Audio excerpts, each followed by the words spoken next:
우리는 예수님을 믿는 사람들입니다. 이 믿는다라고 하는 것에 대해서 우리가 계속 분명한 생각을 가지고 믿어야지 됩니다. 그런 생각이 없이 믿는 것은 맹목적인 믿음이에요. 그것은 믿음이라고 할 수 없습니다. 특별히 예수님을 믿는 이 믿음은 성령 하나님, 인격적이신 성령 하나님께서 우리의 전인격, 그러니까 내 지식, 내 의지, 내 감정까지 이렇게 온전히 들여서 그분을 믿고 따르기를 원하심. 그래서 그렇게 우리를 인도해 나가시거든요. 그래서 예수님을 믿는다라고 할 때는 감정적인 것이 아닙니다. 그리고 단순히 어떤 지적인 것도 아니에요. 그리고 내가 내 의지만을 드리는 것도 아닙니다. 이 전인격이 다 들어가져서 그분이 내게 하시는 말씀에 따라서 내 삶을 살아갈 때에 이것을 믿는다라고 표현하고, 이렇게 믿는 사람들을 그리스도인이라고 이야기하고 또 제자라고 이야기합니다. 그래서 제자라고 할 때 제자는 우리 인간이 가진 본성을 거슬러서 사는 사람이 제자예요.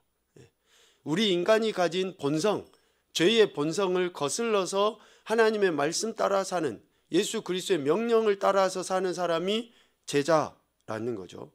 우리 인간의 본성을 꺾고 주님의 말씀에 순종하는 삶을 사는 자가 제자입니다. 그러니까 그분의 말씀이 어떠해야 되는지 알아야 돼요. 지식적으로. 또 그분이 우리에게 요구하시는 그 뜻이 무엇인지 우리가 경험을 해야 돼요. 그리고 내 의지를 들여서 그 뜻을 이루어 가야 돼요. 내 육신의 본성이 원하는 쪽과는 반대되는, 그러니까 말씀이 이끄시는 대로 우리가 그렇게 우리의 삶을 드릴 때 이런 사람을 제자라고 이야기하는 거죠. 그래서 제자도의 표식이 뭘까? 그러면 순종이에요. 순종. 예수님을 믿는다라고 할 때 믿는 사람들을 제자라고 하고, 또 제자의 삶, 제자의 도, 이런 걸 이야기할 때 그 표식이 뭘까라고 하면은 순종입니다. 순종. 그래서 순종은 이미 구원받은 자들이 그 구원의 은혜에 감사함으로 나타내 보이는 태도가 순종이에요.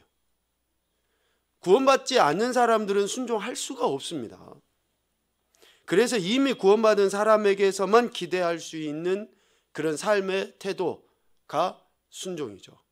그래서 순종은 제자도의 표식이다라는 거죠. 그러므로 우리가 순종하지 못하게 하는 우리 인간의 본성, 죄, 특별히 고집, 거만, 이런 것들을 우리가 쳐서 복종시키는 거예요. 뭐에? 주님의 말씀에. 이것은 감정적으로 되는 것도 아닙니다. 단순히 안다고 해서 되는 것도 아니에요. 의지만으로도 안 됩니다. 그러니까 이 전인격이 다 해져서 그렇게 돼야 돼요. 그렇게 될 때에 우리는 예수님을 진짜 믿는 사람이고, 그 믿음이 다른 사람들에게 영향력을 끼치게 돼 있어요. 영향력. 이것을 야고보 사도가 표현한 것으로 하면 살아있는 믿음이라고요. 살아있는 믿음. 죽은 믿음이 아니라 살아있는 믿음. 그러니까 예수님을 전하는 전도는 뭡니까? 도를 전하는 것은 그 예수님의 말씀을 내가 살아내는 것이 전도예요. 전도. 야, 교회 가자. 뭐 이것이 전도라고만 하면은 안 돼요. 야, 예수님 믿어. 예수 믿고 복 받아. 이렇게만 하는 것이 전도라고 생각해서는 안 돼요. 그것은 너무나 극히 일부분이고, 어쩌면 지금 이 시대, 특별히 지금 이 시대는 그런 말은 오히려 더 역효과예요. 제대로 전도를 못하는 역효과만 날 수도 있어요. 진짜 제대로 된 전도는 뭡니까? 내가 예수 그리스도의 말씀을 내 삶에서 살아내는 거예요. 내 인간의 본성인 그 죄, 고집, 거만, 이런 것들을 꺾으면서. 그게 진짜 전도로 나타나고 하나님의 영광으로 나타나고 능력으로 나타나요. 그런 사람들을 세상 사람들은 감당을 잘 못해요. 그 사람들은 함부로 건들 수가 없어요. 그러니까 우리가 왜 자꾸 이렇게 문제가 생기고 갈등이 생기고 또 유혹에 약하고 넘어지는가? 그것은 세상이 엄청 강해서가 아니에요. 세상이 엄청 강해서가 아니에요. 세상은 여전히 악해요. 악해. 여전히 똑같아요. 처음부터 아담과 하와 때부터 지금까지 여전히 똑같이 악해요. 세상은.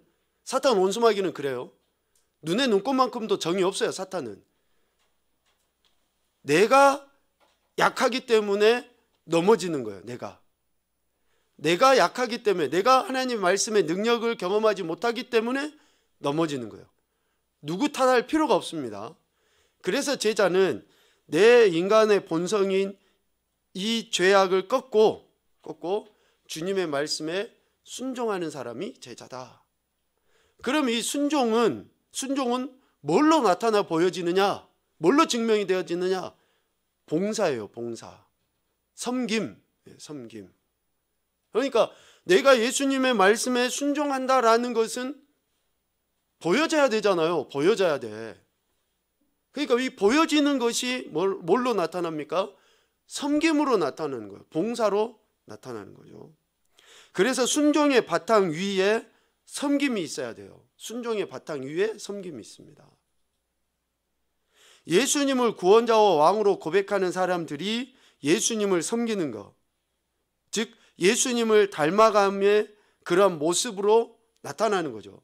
예수님의 삶은 완전한 섬김 그 자체니까 그런 예수님의 삶을 닮아가는 것으로 나타날 때에 그 사람의 순종이 진짜고 그 사람이 예수님 믿는 것이 진짜고 그 사람이 섬기는 것이 뭐예요?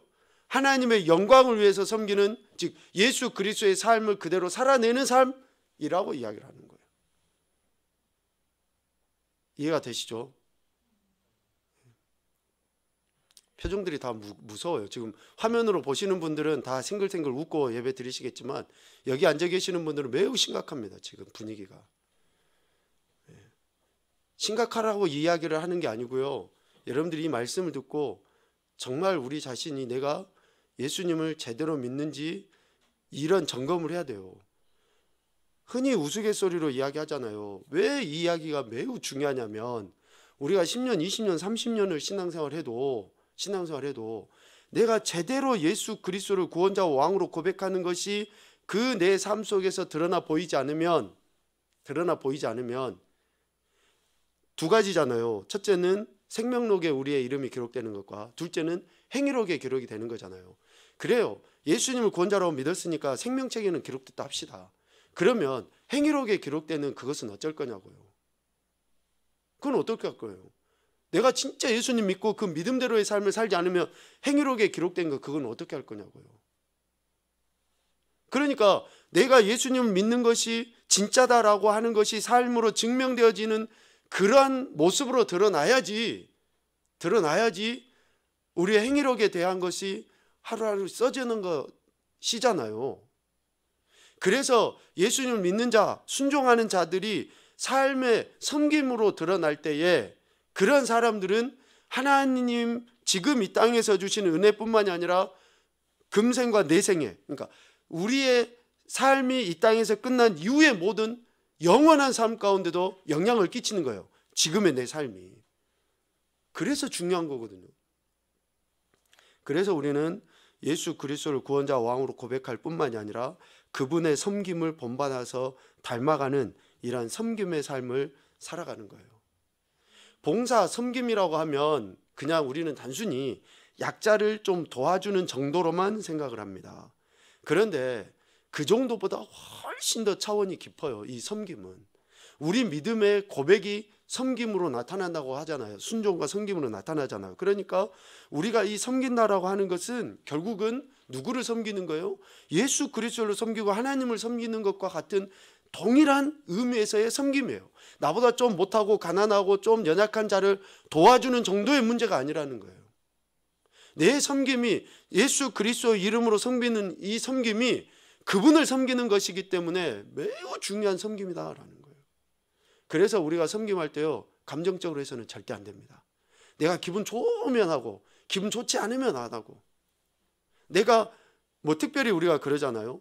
그 교회 여러 가지 그 자리에서 섬길 때 남들이 알아주지 않는 것은 못한다라고 하기 싫다라고 이야기하고, 남들이 알아주는 것만 막 하려고 하고, 이런 거는 감정적이에요. 감정적인 섬김은 옳지 않아요. 주님이 감정적으로 섬겼다고 생각을 해봅시다. 십자가 지셨을까요?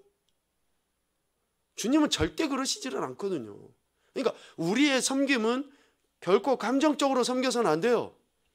다른 사람이 잔소리하니까 에이, 우리 한국 사람 더 특별히 우리 그러잖아요. 내가 하려고 하는데 누가 옆에서 말하면 에이 안 해 이래버리잖아요.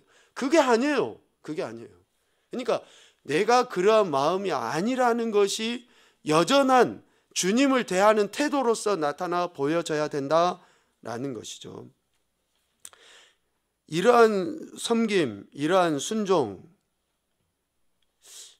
우리가 예수님을 믿는 것에 대해서 이런 순종과 섬김이 이제는 나타나는 거죠. 그 출발점이 어딜까? 그 출발점이, 그 표현되어지는 출발점이 어딜까? 어딜 것 같아요? 말, 언어. 우리의 순종과 우리의 섬김의 그 출발점은 바로 언어입니다. 언어. 말로써 예수 그리스도 복음을 증거할 뿐만이 아니라 말로써 덕을 세워서 남에게 유익을 끼치는, 그러니까 우리의 말은 매우 중요합니다. 지금 계속 우리 여러분 잠언 묵상하시면서 항상 말에 대한 이야기를 하죠. 말은 매우 중요해요. 말은 비싸요. 싼 게 아닙니다. 엄청 비싸요. 1,000금을 주고도 못 사는 게 말이에요. 달리는 말뿐만이 아니라 우리 말도 그래요. 매우 중요합니다.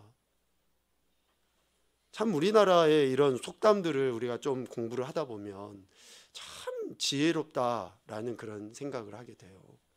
말 한마디가 얼마나 중요한지 그 사람의 인격을 나타내 보이거든요. 그리고 모든 어그러졌던 것을 회복하기도 하고 무너뜨리기도 하고 그래요. 말은 매우 중요합니다. 우리 아이들이 어렸을 때부터 말에 대해서, 특별히 요즘에 그 좋지 않은 언어들, 그리고 또 유행하는 그런 말들 있잖아요. 이렇게 인터넷 용어일 수도 있고 또 요즘 젊은이들이 쓰는 그런 언어일 수도 있고, 그런 것들도 매우 조심해서 쓰도록 이야기를 해줘야 돼요. 헐, 대박 이런 이야기 많이 썼죠. 그런 이야기도 별로 좋은 이야기는 아닌 것 같아요. 한 20년 전 내용입니까? 요즘은 그런 단어도 잘 안 쓴가요? 하여간 우리가 그런 말 한마디가 왜 그 말은 결국은 누구에게 영향을 줍니까? 내 자신의 영에 영향을 끼칩니다. 내 영에. 그래서 내 영이 그런 말들로 인해서 하나님의 말씀과 점점 거리가 멀어지도록 만드는 거예요. 그래서 순종과 섬김의 첫 출발은 언어, 말이다라는 거고요. 오늘 이 섬김에 대해서 이야기할 때 누가복음 22장 오늘 본문의 말씀을 빼놓을 수가 없죠. 이 말씀을 통해서 예수님은 봉사, 섬김의 가장 기본적인 자세에 대해서 말씀해 주시고 있는데요. 이 말씀을 하시기에 앞서서 24절에 보니까 제자들 중에 좀 뭔가 문제가 있는 거예요. 12제자들 사이에 이런 문제, 다툼이 이렇게 발생하는 거죠.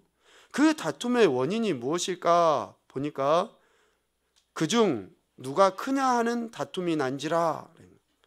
누가 크냐라는 그 갈등이 지금 생긴 거죠. 예수님은 삶을 통해서 자신이 섬기러 오셨다라고 말씀도 하셨고 행동도 그렇게 보이셨잖아요. 그런데 그 예수님을 믿고 따르는 제자들은 정작 그 12명의 무리들 가운데서 내가 좀 더 크지, 내가 좀 더 낫지, 내가 섬김을 받아야지 라고 하는 그러한 생각을 갖고 있었기 때문에 이런 다툼이 일어난 거죠. 누구라고 이야기할 수는 없을 겁니다. 그러나 어쩌면 예수님의 가장 가까이에 있는 사람이 이런 말을 할 수 있지 않았을까, 하지 않았을까 생각을 해보는 거죠. 왜? 예수님하고 항상 같이 붙어 있으니까 예수님이 야 봐라, 너네들보다 주님이 나를 더 사랑하지 않냐? 그러니까 내가 더 크지, 이런 이야기를 할 수도 있는 거죠.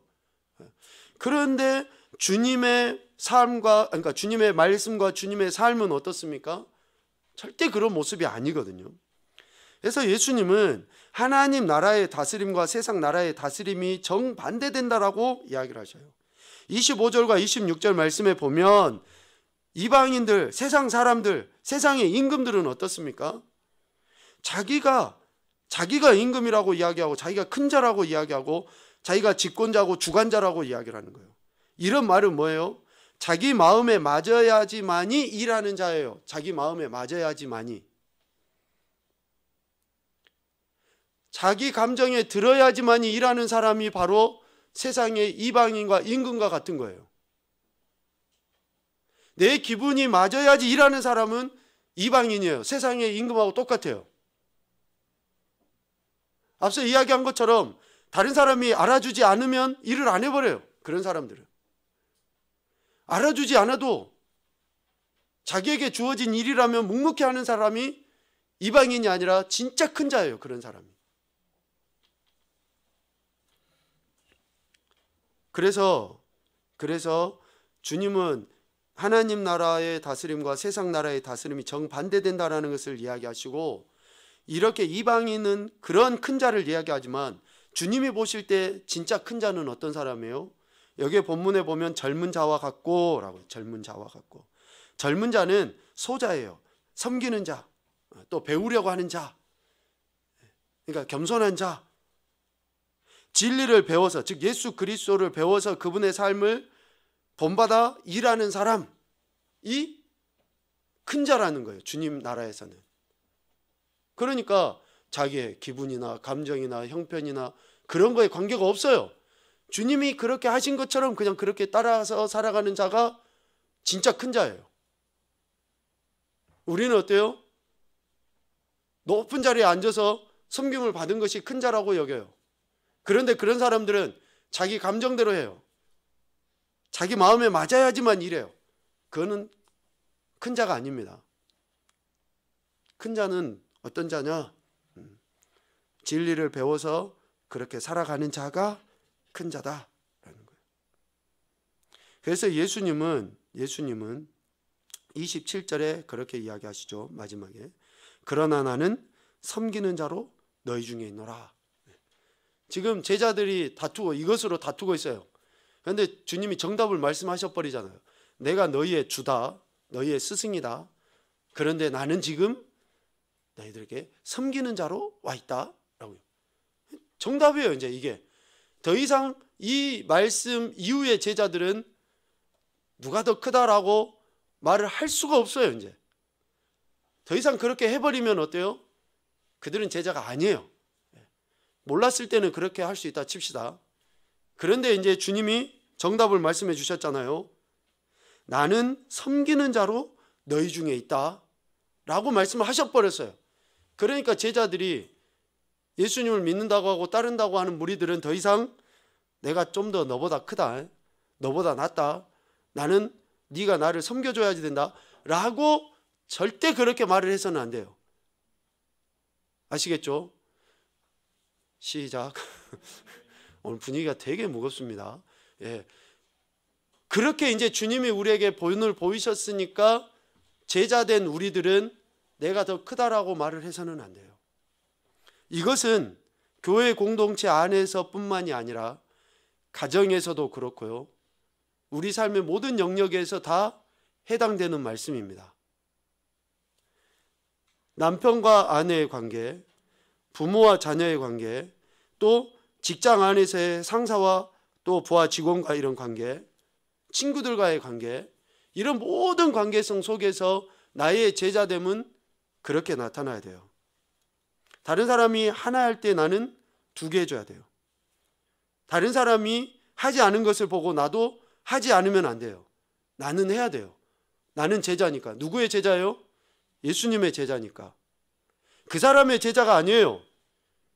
그 사람 때문에 내가 하는 게 아니에요. 인간적으로는 그 사람이 별로 내 기분에 안 맞아요. 마음에 안 맞아요. 로마 군병들이 5리를 가자 그러면 나는 몇 리를 가야 돼요? 10리를 가야 돼요. 한쪽 뺨을 때리면 다른 한쪽 뺨도 돌려대야 돼요. 기분 나쁘지만 진짜 하기 싫지만, 감정은 그러지만 의지적으로 그렇게 해야 돼요. 그것이 제자의 모습이에요. 안 믿는 사람들하고 우리 관계성 속에 살아간다 할지라도 그들은 안 해도 우리는 뭐 해야 돼요? 해야 돼요. 우리는 누구 때문에? 예수님 때문에. 이게 섬김이에요. 이게 아내가 요구한 것 해주면은 그것으로 족하다라고 하면 돼요. 아내가 요구하기 한 것보다 더 많이 해줘야 돼요. 더 많이. 남편이 요구한 것 그것만 해주면 안 돼요. 남편이 요구한 것보다 더 많이 아내는 해줘야 돼요. 네, 예, 여보 그렇게 해야 돼요. 그러니까 우리의 섬김은 기준이 누가 돼야 되느냐? 주님이 돼야 되는 거예요. 상대방이 아니에요. 주님이 기준이 돼서 행할 때 그 사람의 제자됨의 섬김이 진짜인 거예요. 그래서 이런 사람들을 주님은 크다라고 이야기하고 예수님의 정신이 우리 섬김의 정신이 돼야 된다라는 것을 이야기하는 거죠. 그래서 예수님께서는 이런 섬김을 제자들에게 가르쳐 주시기 위해서 두 가지를 이야기해요. 첫째는 26절에 너희는 그렇지 않아야 된다. 너희는이 누구예요? 제자잖아요. 제자인 너희들은 이방인들과 같이 그렇게 하지 말아야 돼. 이방인들은 그렇게 할 수 있어. 그러나 내가 그렇게 한 것처럼 너희들도 나와 같이 그렇게 해야 되고 세상의 이방 사람들과 같이 그런 행태로 보여서는 안 돼. 그 이야기예요.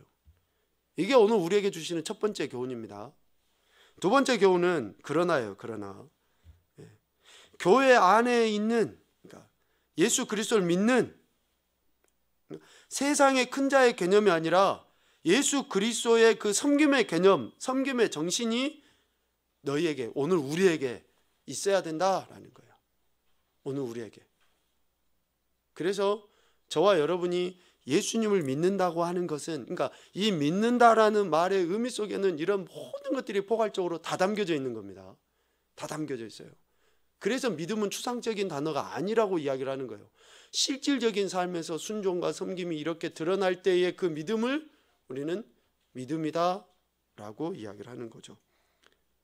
그래서 우리가 여기 있는 저와 여러분이, 우리 향사의 모든 가족들이 내가 정말 예수님을 믿고 있는지를 내 삶의 이러한 행태, 즉 순종과 또 섬김의 이런 행태들을 통해서 내가 그렇게 예수님을 믿고 따라가고 있는지를 우리가 제대로 점검을 해야 되는 거예요.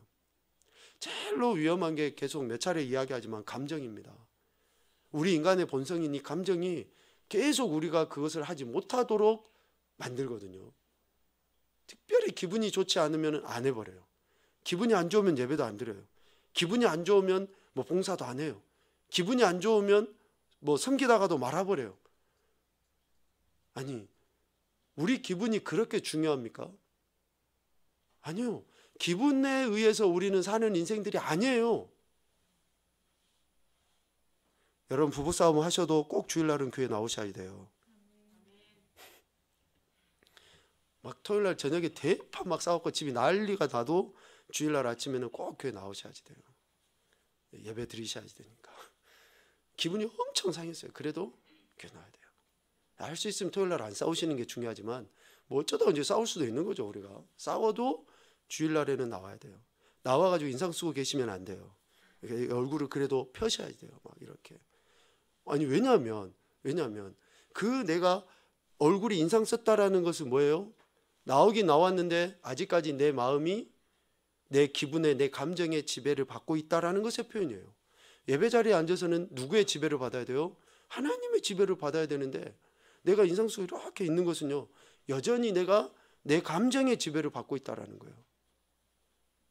그래서 여러분 어찌됐든지 우리는 우리의 육, 우리의 마음, 우리의 감정, 우리의 이런 그 것들을 굴복시키지 않으면 안 됩니다.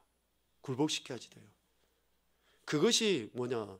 내가 예수님을 믿는 것이 진짜라는 것을 나타내 보여. 그런데 그렇게 억지로라도 굴복시키고 예배 드리고 딱 집에 가잖아요. 그러면 이제는 아내와 남편이, 자녀들이 예뻐 보여요. 더 사랑스러워요. 문제가 그럴 때 해결됩니다. 왜? 성령님은 우리의 마음을 누구보다도 잘 아셔요. 그렇게 불편한 가운데 성령님은 거하고 싶어 하시질 않으셔요. 그러니까 우리의 마음을 그렇게 풀어주게 돼 있어요. 섬기려는 사람은 그러니까 이렇게 주님을 닮아서 섬기려고 하는 사람들은 있잖아요. 내가 할 일이 없는가 이렇게 찾아보게 돼 있어요. 내가 무엇을 도와주지? 내가 어떻게 해서 하나님의 영광을 나타내지? 그렇게 보게 돼 있어요. 예. 여러분 벽에 화장지나 뭐가 떨어져 있잖아요. 그런데 저것을 보고 죽는 사람하고 죽지 않는 사람하고 어떤 차이가 있을까요? 그 사람은 어떻게 하면 내가 하나님의 교회를 섬기지? 내가 어떻게 해서 주님을 섬기고 주님께 영광 올려드리지? 늘 그렇게 고민하는 사람은 그게 보여요. 그런데 그런 생각이 없는 사람은 안 보여요. 안 보여. 보이더라도 에이 누가 죽겠지. 에이 목사님이 죽겠지. 이렇게 생각을 해요. 저는 이 이야기에 강조를 하고 싶습니다.